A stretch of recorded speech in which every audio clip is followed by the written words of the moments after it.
republic for which it stands, one nation, under God, indivisible, with liberty and justice for all.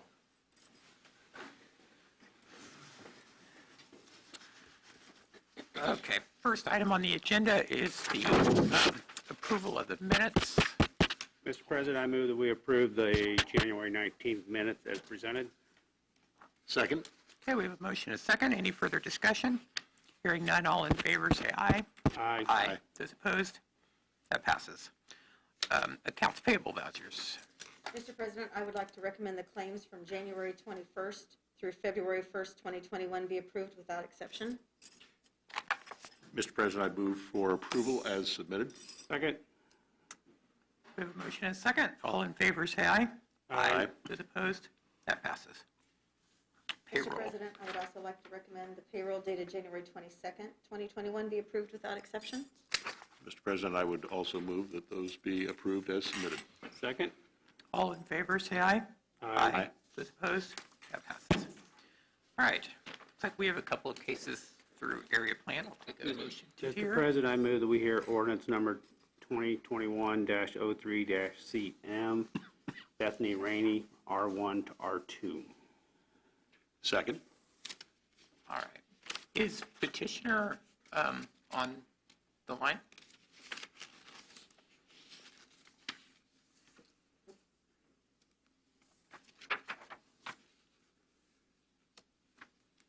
Unless they're on live stream, if they're viewing on live stream. So you're not seeing anything. The petitioner is not on Facebook. I'm sorry. Is the petitioner online? Do you know Bethany Rainey?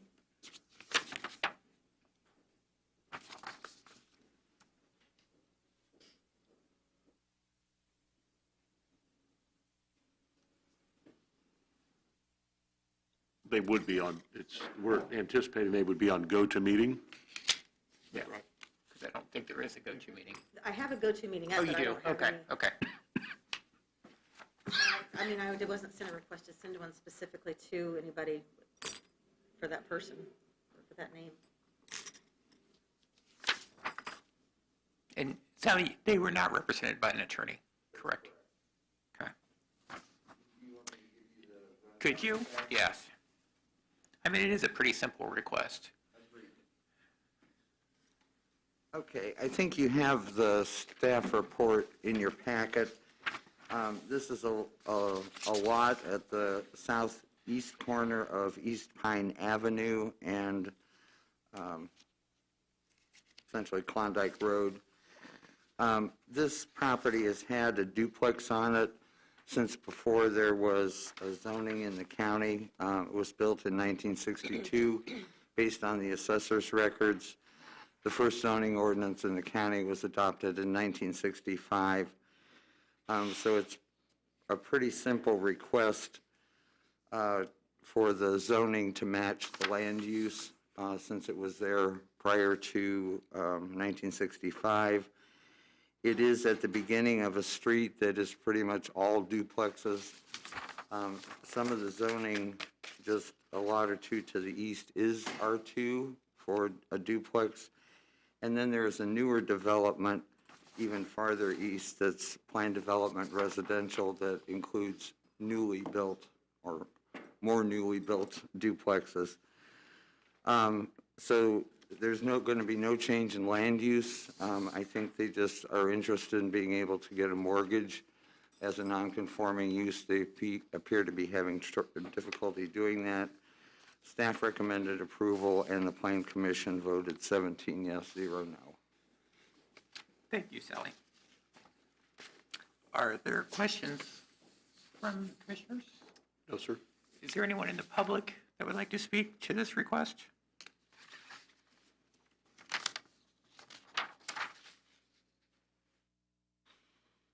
Neither one of you are seeing anything?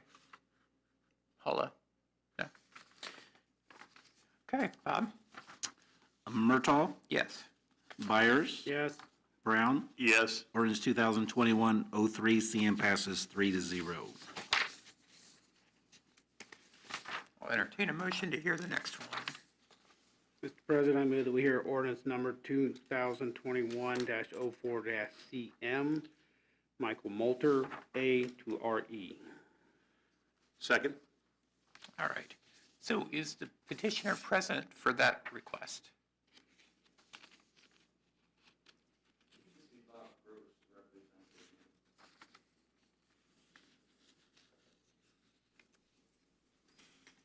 Nobody sees Bob Gross online.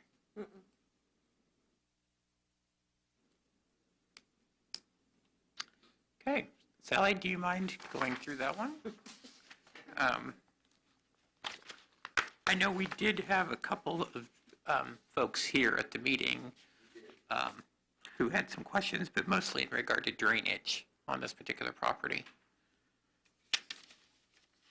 That's correct. The two neighbors who are agricultural users did have concerns about drainage, and we, after the meeting, directed them to Zach Beasley for advice about whether this would be approved ultimately through his office or whether it would go to the drainage board. So they should, having followed up on that, they should have the information they need to pursue their concerns.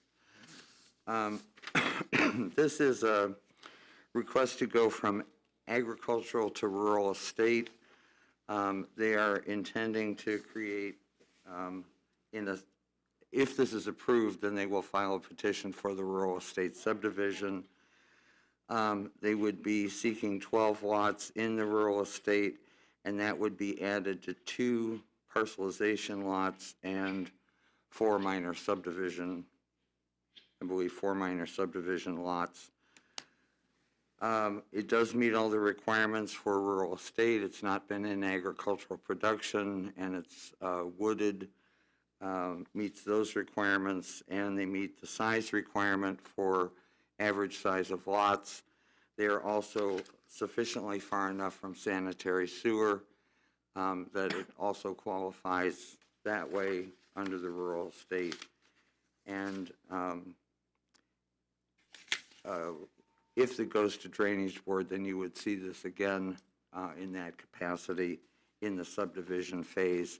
This is just the rezoning phase, so the drawing that you have, the sketch plan, is at this point not in play, but it shows you what they likely will be filing at the subdivision phase if this rezoning is approved. And the Plan Commission also voted 16 yes, 1 no on this rezoning request. Thank you, Sally. Could I ask a question, Sally, before you? Maybe this is where I'm off. A rural lot, I thought had to be a minimum 2 acres to be able to allow septic system and things accordingly. But I'm seeing here one of them is only 1.5 acres. Am I off that they have to be? They have to be 2 acres if they use the parcelization process. If they use the rural estate process, then they have to average at least 1 acre, which is the minimum for the health department. Thank you. Mm-hmm. Any other questions? No, sir. Okay, is there anyone from the public who would like to speak? You're not seeing anything? Okay. Bob? Byers? Yes. Brown? Yes. Murtaugh? Yes. Ordinance 2021-04-CM passes 3-0. All right. And then we'll move on to Uzo Amendment number 99. Mr. President, I would move that we hear ordinance 2021-05-CM, an ordinance to amend the zoning ordinance of Tippecanoe County, 97-51-CM. Second. You're earning your pay today. Yeah.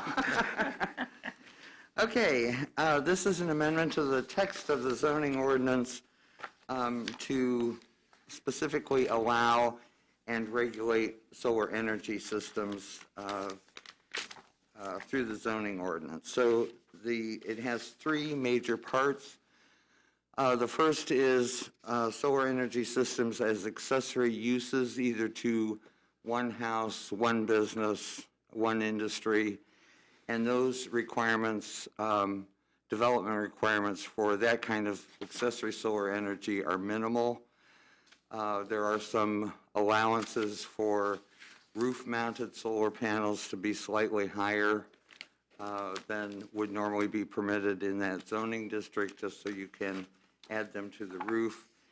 And there are some setback requirements if they are ground-mounted, so that you don't have this huge solar array in front yards and a subdivision, which is an effort to balance the solar interests and the subdivision appearance and community appearance interest. The second type is called community scale solar. These would be when a developer might create an outlot in a subdivision and build a solar array that would serve the entire subdivision, or a commercial developer might do the same thing for a non-residential subdivision, so it would serve multiple single users, but in a community kind of a setting. There are a few more regulations for those, but nothing that is intended to deter people from doing that. And then the last kind is the utility or large scale, where it would feed directly into the utility system, the electric utility system. And in those cases, the regulations are more intended to protect the community. One, there are greater setback requirements, so that if you have a neighbor that might be potentially affected by the solar panels or array, there is some more separation at this kind of scale. There's also a requirement for pollinator-friendly plantings, both under and around the solar array. And then the biggest part of this is that there's required to be a decommissioning plan, so that when the solar panels have ended their useful life, we have a good mechanism to make sure that they are removed from the site and the site is restored to its prior use. The decommissioning plan also has to be accompanied by a performance bond, which gets reevaluated every few years, and the amount of the bond may have to go up as time goes on to make sure that at the end, if somebody abandons a project, local government does not get left holding the bag to have to put its own money in to remove the solar panels and all the other equipment. So that's the amendment in a nutshell, and I'll be happy to answer any questions. Thank you, Sally, and thank you to your team, and especially to Robita, who worked extremely hard on this. I mean, this took a lot of months to go through, and it was really appreciate everything that got put into this. Any questions from?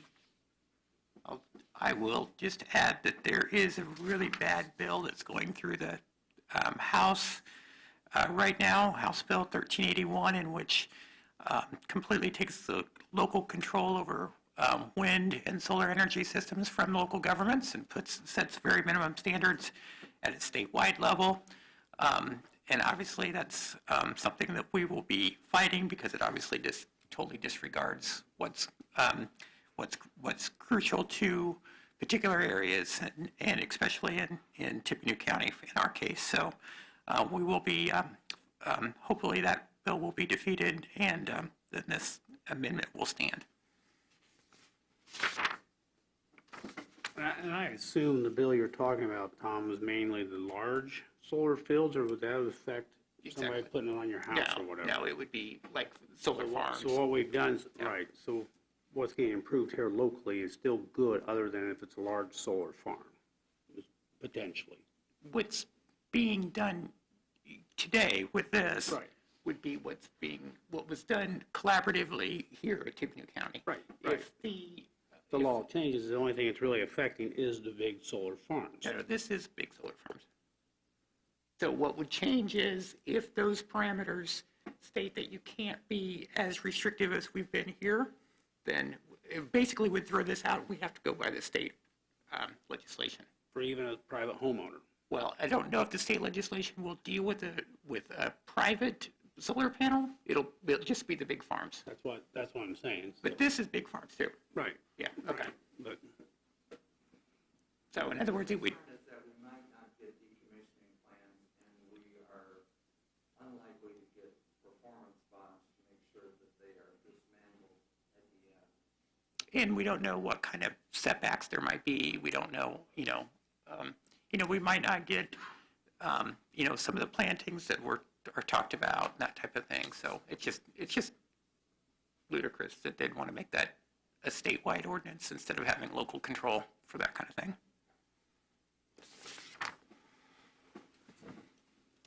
Any other questions in regard to that amendment? Okay. Sure. Any public comment? None. Bob?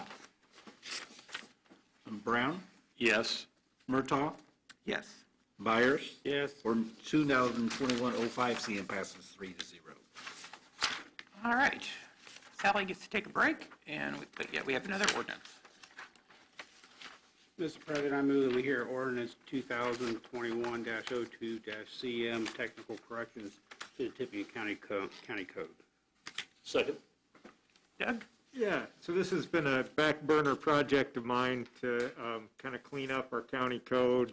I forget if it was 2000, 2005, something like that. We had all of our ordinances compiled into a code, and sometimes there were mistakes in that. Other times the statutory rules have moved on, and so this cleans up those sections. For example,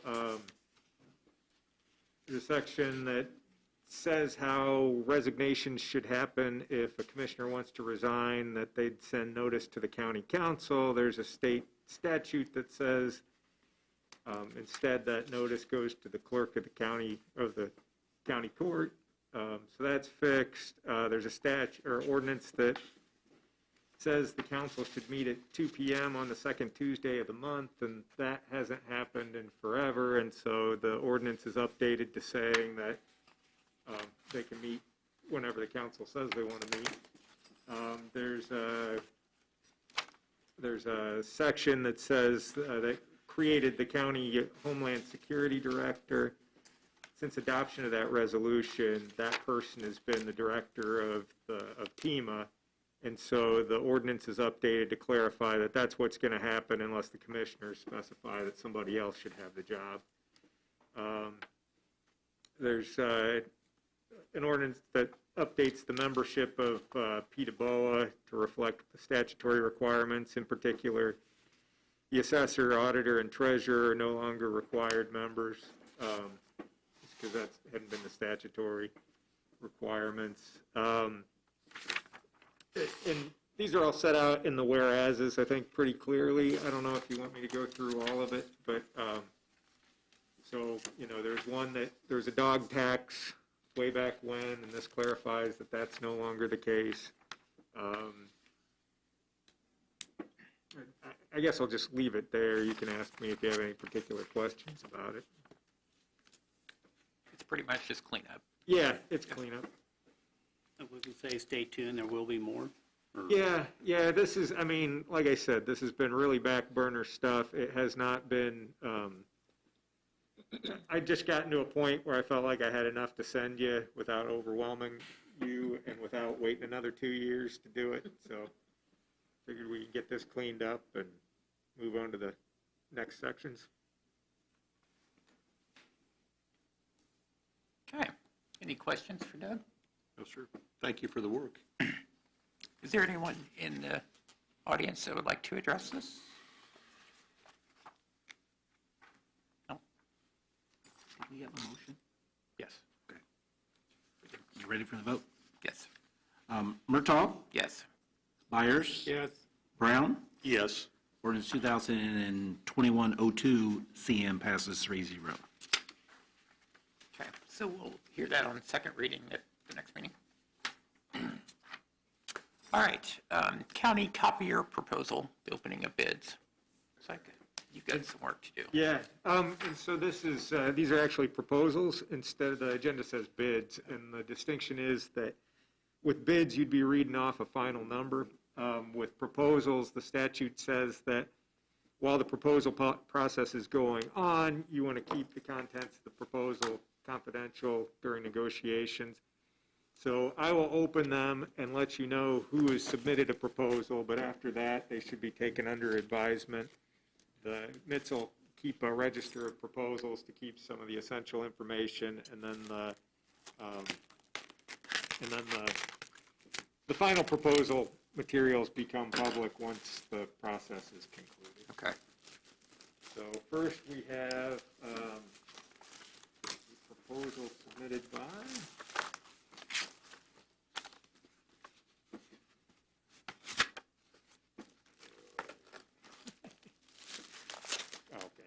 Sharp Business Systems.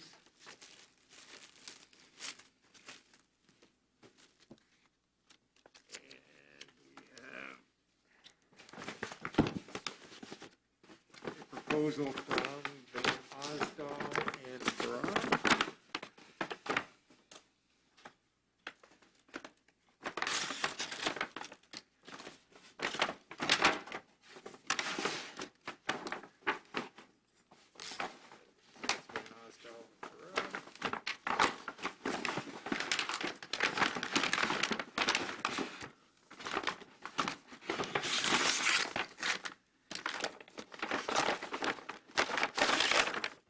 Proposal from Cardinal Copier Solutions.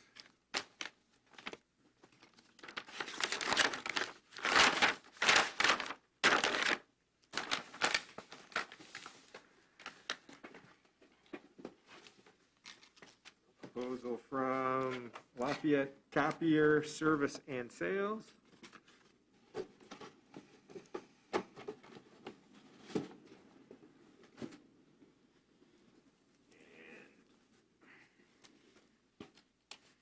We have a proposal from Conica Minolta.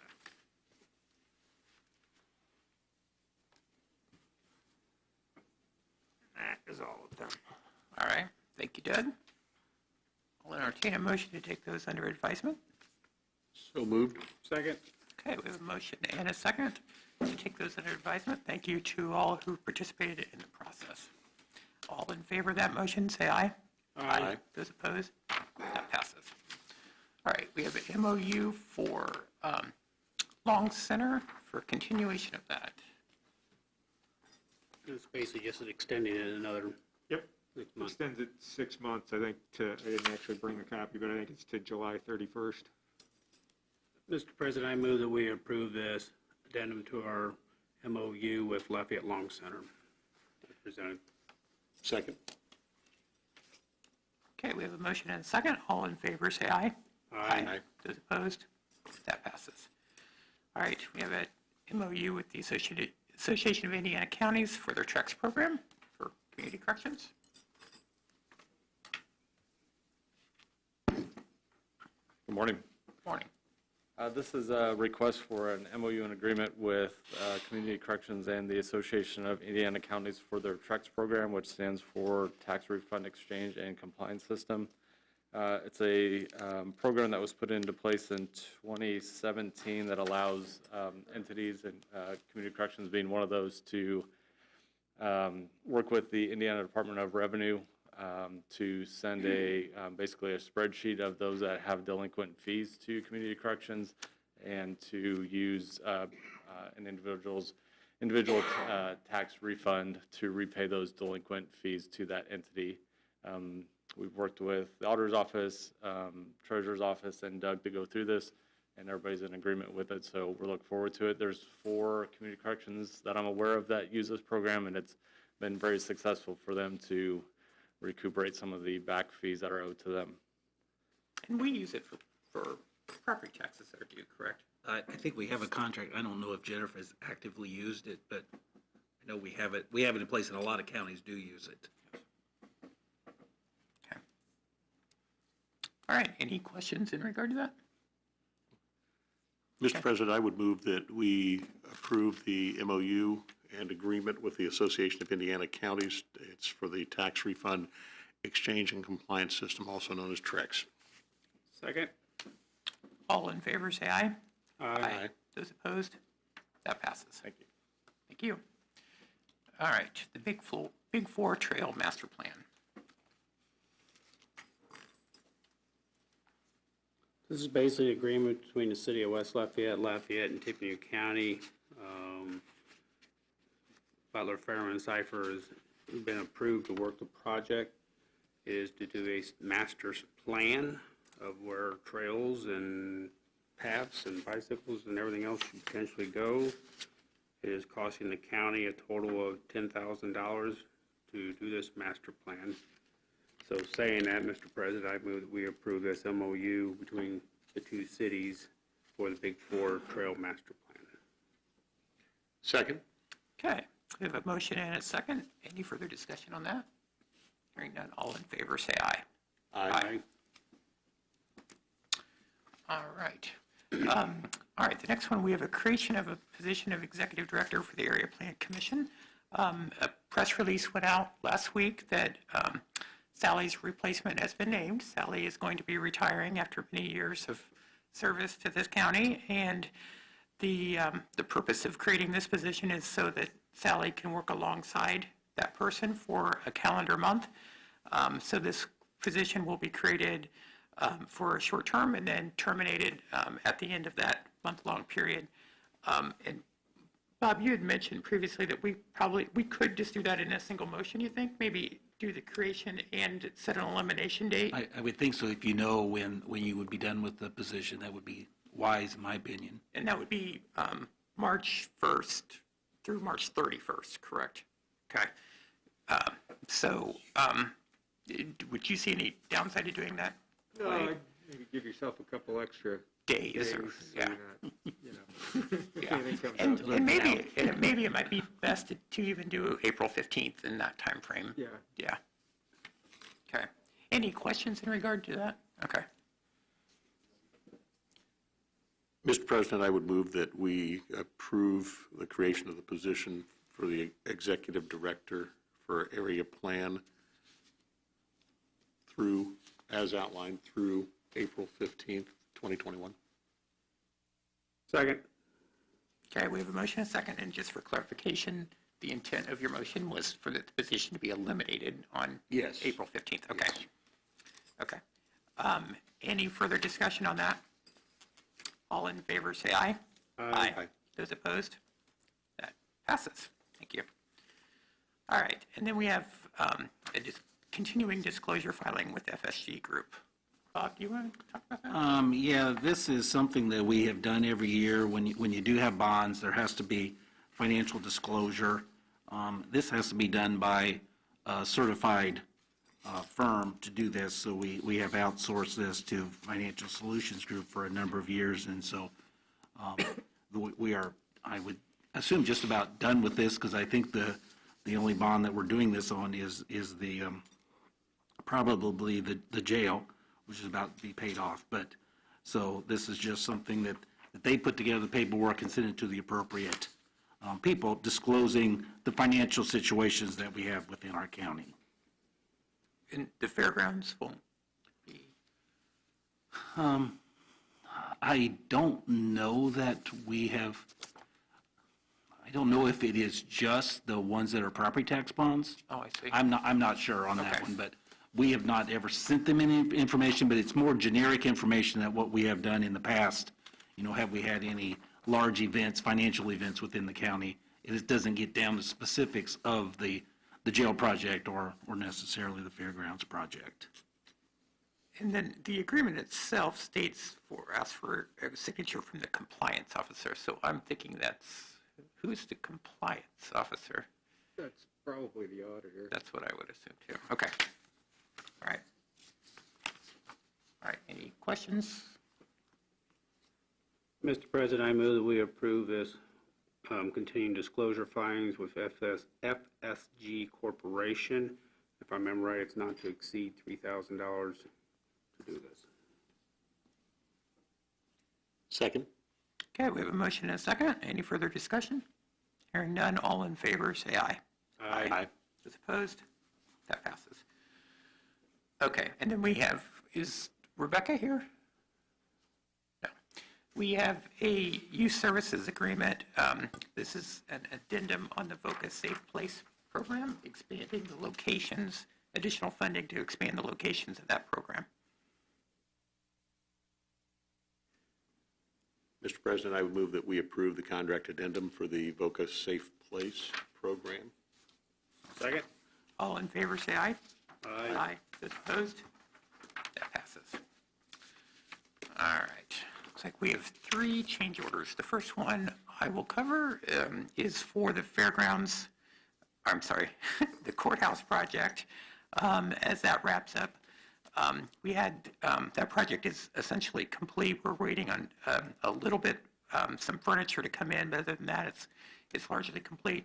And came in under budget. One thing we noticed as we were doing this project is one of our courtrooms, Superior Court 3, actually had, instead of the wood walnut tables that are in the rest of the courtrooms, they had actually metal and formica tables.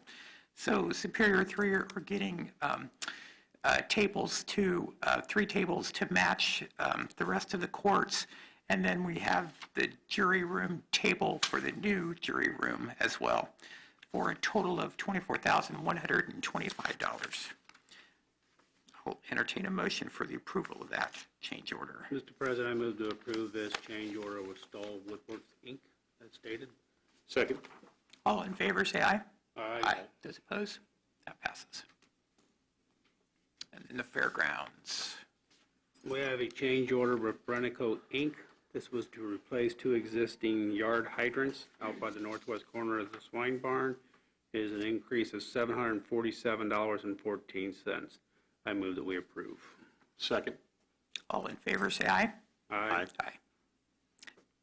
All right, that's approved. And the last one we have is for Tippecanoe County Central Offices, which is a credit on Heartland Excavating in the amount of $7,800. So again, that's a credit. I'll entertain a motion for that. So moved? Second? All in favor, say aye. Aye. Those opposed? That passes. Okay, reports on file. We have a report from the Weights and Measures, from the Clerk of the Circuit Court, and from the Tippecanoe County Board of Health. Those will be on file in the Commissioner's office. Do we have any unfinished or new business? Would like to say that we have hired our marketing and event director out at the fairgrounds, Miss Emily Gray. We had a great amount of applicants, and it was extremely tough, but I think we have a truly fired up quality person coming in, and she'll be starting here in 2 weeks. Thank you. Anything else? Is there any public comment?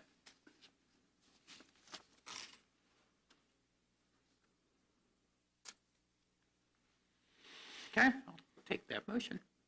Move to adjourn. Okay, we're adjourned. Thank you.